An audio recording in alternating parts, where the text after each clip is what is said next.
Right now, it is time for Ask the Expert. Many of us have so many questions about the new Senate health care bill. Yeah, so joining us live this afternoon, Democratic State Representative Daniel Reamer and Representative, he represents the Milwaukee area, and Republican Representative Adam Nealon, who represents Pewaukee. Thank you both for being here. Representative Nealon, let me start with you. Republicans have said and promised that they wanted to repeal and replace Obamacare. When you look at the Senate plan, is it better? How does it address the issue of the rising cost of premiums and helping to control costs? Sure.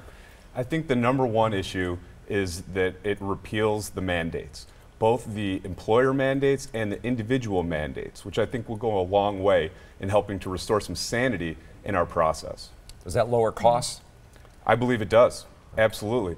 And there are a lot of additional flexibilities within the proposal. If a state wants to either go the route of a block grant, or if they prefer to do per capital spending, there is additional flexibilities within the state that we're able to match our plan with what's best for Wisconsin. But one of the points to the whole Affordable Care Act was to make sure that everyone had health care. If you kick people off of Medicaid from that expansion program, how does that help people who never had medical insurance have medical insurance? Well, in Wisconsin, we cover everyone that is at the poverty line. So they will still be able to obtain health care through the state. And I think that since the beginning, Republicans have said repeal and replace. And both of these bills are better than the current system we have. Representative Reamer, we know that under the House plan, they scored it said 23 million Americans would lose health care. Do you believe that is the biggest risk to any of these plans? You know, I think that is, Charles, absolutely a serious concern that I think almost everybody has, that if the objective of President Trump, as he said on the campaign trail, as many Democrats and Republicans believe, that we have to expand access to coverage, real access to coverage, and affordable access to coverage for all people, booting 23 million folks throughout America off of health insurance, whether through the changes to Medicaid or the changes to the program, is a serious concern. That's the number that we have for the House bill. Right. We don't know exactly what the Senate bill will show, but I think that's another concern that our own Senator Ron Johnson has expressed. We don't quite know what the effects of the bill will be. Senator Johnson, one of four, saying at least hold off now. I mean, don't rush to get this thing, get a vote for it. Do you think that both parties can really come to the table now? I know that at first it was kind of secretive how the Senate wanted to put this bill together, but now that it's out there, what, 140 plus pages, do you think that they can now come together and try to figure out where there's an equal medium?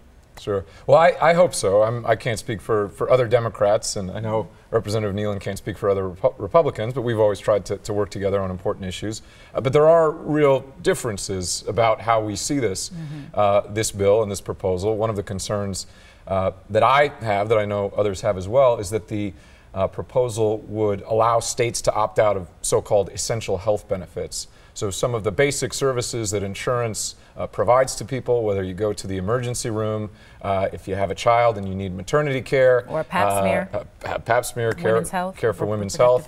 Some of the basics that we want people to have and we want them to be covered through, under this Senate proposal, states like Wisconsin or any other state could opt out and not require insurance companies to cover those things. Representative Nealon, what about that with pre-existing conditions? Do you think people will get the care, the coverage that they need under the House plan or the Senate plan? I believe so. And I think in almost every case, I think you see a positive benefit when you let states have more control and more flexibility in how they provide their care. And I think that it's important to allow Wisconsin to have certain flexibilities, but at the same time in Wisconsin, Republicans are absolutely committed to providing access to health care, even if you had a pre-existing condition.